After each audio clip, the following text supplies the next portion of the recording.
Hey guys, so first we're going to start off this look by applying some eye cream to the eyes. I'm going to apply this everywhere that I'm going to apply eyeshadow, which is going to be pretty high up on, it's going to be all over my lower lid, but also pretty high up on my top lid as well. So I'm applying this eye primer using my finger and really dabbing and pressing it onto the eye because this, the consistency of this eye primer is kind of like kind of creamy. So I want to make sure I'm not rubbing it and kind of rubbing it into the skin. And I also do it this way by dabbing my finger on top of the areas to make sure that the eye primer is evenly distributed, because whenever I put the powder eyeshadow on top of it, whatever is underneath is going to kind of show. You know, you don't want those patchy areas or anything like that. So I'm really taking the time to apply the eye primer with a smooth distribution, but also enough that it's not melted into the skin. Now with this all over eyeshadow brush, I am going to press this matte eyeshadow all over the lid, for the majority all over that eye primer. I'm going to leave the outer corner, that kind of outer fourth of the eyelid, open because I'm going to put another color there. But for the most part, I'm going to start at the center of the eye and really pat this color on to make sure that it's not only adhering to the eye primer, but that it's evenly distributed. And then I'm going to move that color towards the inner corner of my eye and pack that color on.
Now with that same brush, I'm going to pack Dusty Rose eyeshadow, which is kind of a mauve pink eyeshadow, on the outer corner of the eye.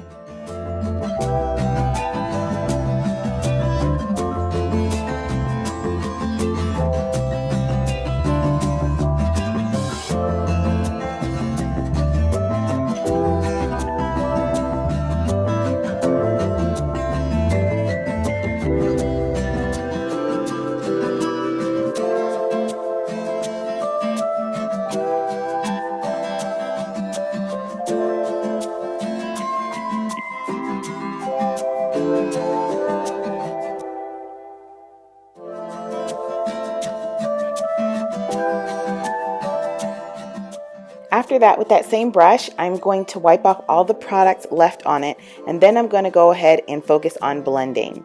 And I'm going to find the lines where those two colors intersect and meet, and then blend out by doing windshield wiping motions with that brush.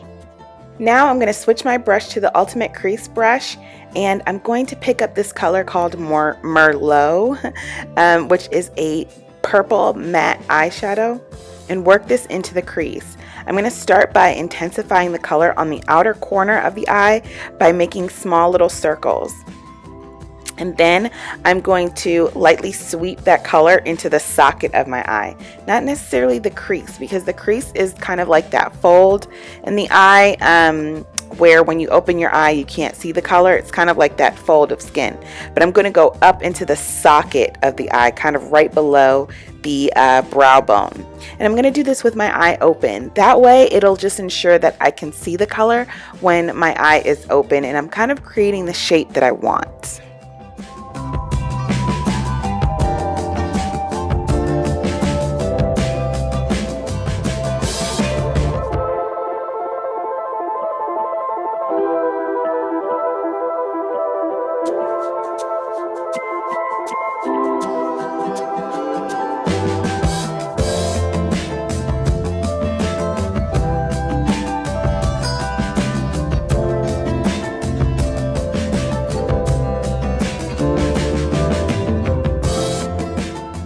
After I've applied as much color as I could with the brush, I'm going to switch my brush back to that all over eyeshadow brush with nothing on it and blend right where the two colors intersect. I lost a little color while blending, so I'm going to go back to that Ultimate Crease brush and apply a little bit more Merlot in the eye socket area. That was really hard to say, y'all. Now I'm going to switch to the smudger brush and apply this eyeshadow called Crystalline, which is a very beautiful shimmer, kind of champagne eyeshadow onto the inner corner of my eye. I'm using the smudger brush because it's kind of like a bullet brush. It's very tightly packed and can apply color as well as, you know, just blends it out a little bit. Oh my gosh, you guys, before I applied that, I want to remind you, or I forgot to tell you that I applied eye primer first with that brush. So first with the same brush, I applied eye primer and then I put Crystalline on top of it. With that same brush, I'm going to smudge Merlot underneath my bottom lash line, meeting on the outer corner and then connecting it to the Crystalline in the inner corner of my eye.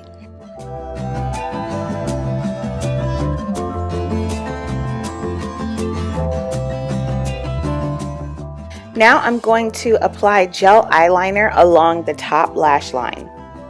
I kind of suck drawing a straight line, I'm not gonna lie. So in order to create a kind of straight-ish eyeline, I like to use this angle brush and hold it like a pencil and basically create short dashes that connect to each other, resting above the eyelashes. And to me, when I open up, you know, my eye later after the line is applied, those short dashes actually connect to create a line without struggling to create a straight eyeline. Now I'm going to use that same brush and the gel eyeliner to apply this into my bottom waterline from the outer corner to the inner corner.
So after finishing the eyeliner on my right eye, I realized I made the line a little thicker. So I'm just going to go back to the left eye and even that out by applying another line on top of the initial eyeline, just to make sure that it's even with the other side of my eye.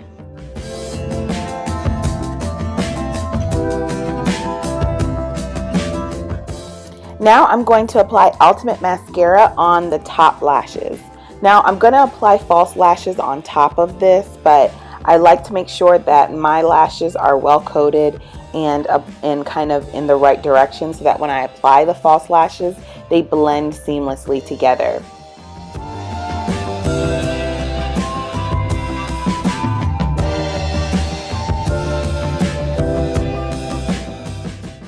So now you guys, I'm going to switch my mascara to do my bottom lashes. I'm going to use Lash Love mascara because the wand kind of looks like little combs, and I like the way that it coats my bottom lashes without getting ink on the eyeshadow on my bottom eye line or on my skin. So that's why I use two different mascaras. One that for volume for the top lashes, and then one for more detail and precision on the bottom lashes.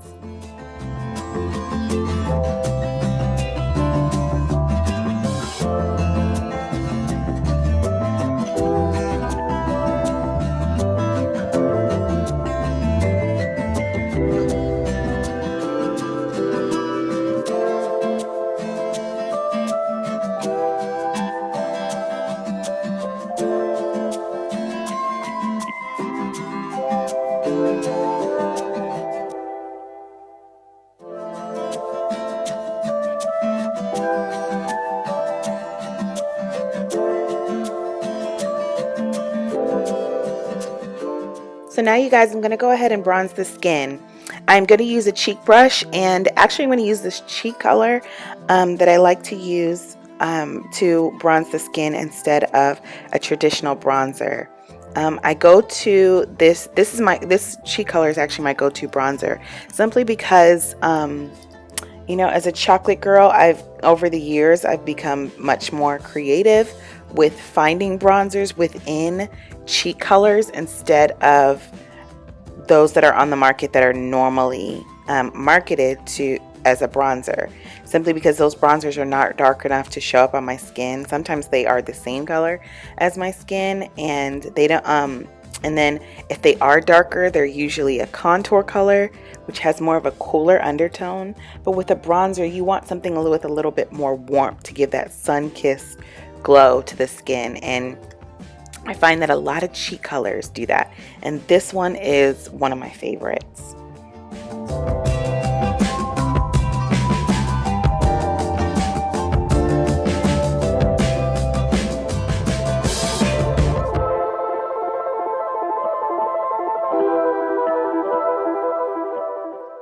Now with the blending sponge, I am going to highlight the skin, and instead of using a liquid highlighter, I'm going to actually use this cream eyeshadow that is the closest to my skin tone, and bounce this on the top part of my cheek, kind of above the bronzer, and then blending it into the bronzer.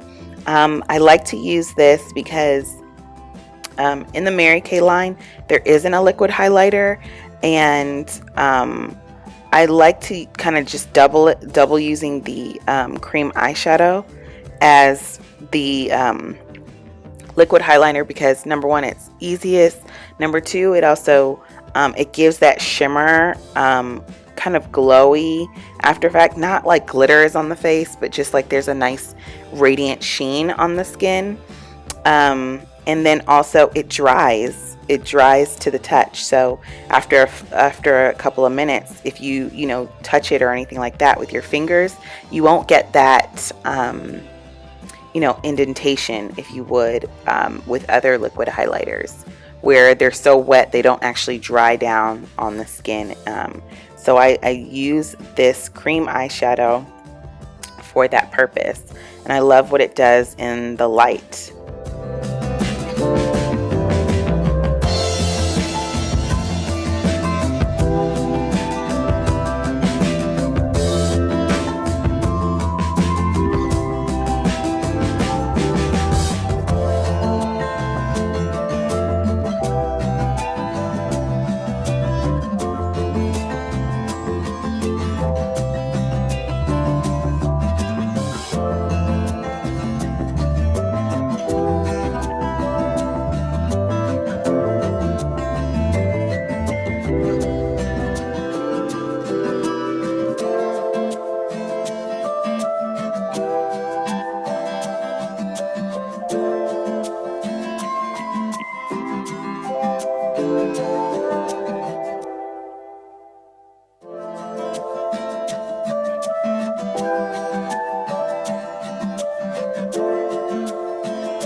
Now with the cheek brush, I'm going to apply some blush pretty much between that bronzer and highlight, that liquid highlight that I just used. So I'm going to put this along my cheekbone at an angle just to create a little bit of lift in the face. Now moving on to the lips, I'm going to outline my natural lip line with Berry Lip Liner.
Next, I'm going to pierce my lips together so that the lip liner will blend out and the line won't be so harsh.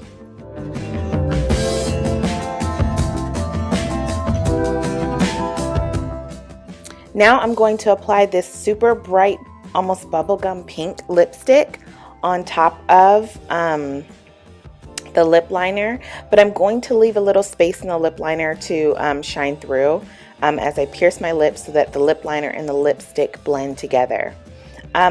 For this look, it's imperative that I have this like really bright Barbie pink lipstick, and then I put the red lipstick on top of it. It makes it, I don't even know how to describe the lip color that comes after it, but I love it's really gorgeous, but the contrast between the bright pink and the true red lip gloss just make it this, I guess, a fuchsia look, like color. So that's why I chose it for under this look, under this lip gloss, because I knew that the Barbie pink lipstick with the red lip gloss would really give kind of a completely different color lip, but it's really beautiful and I think perfect for spring.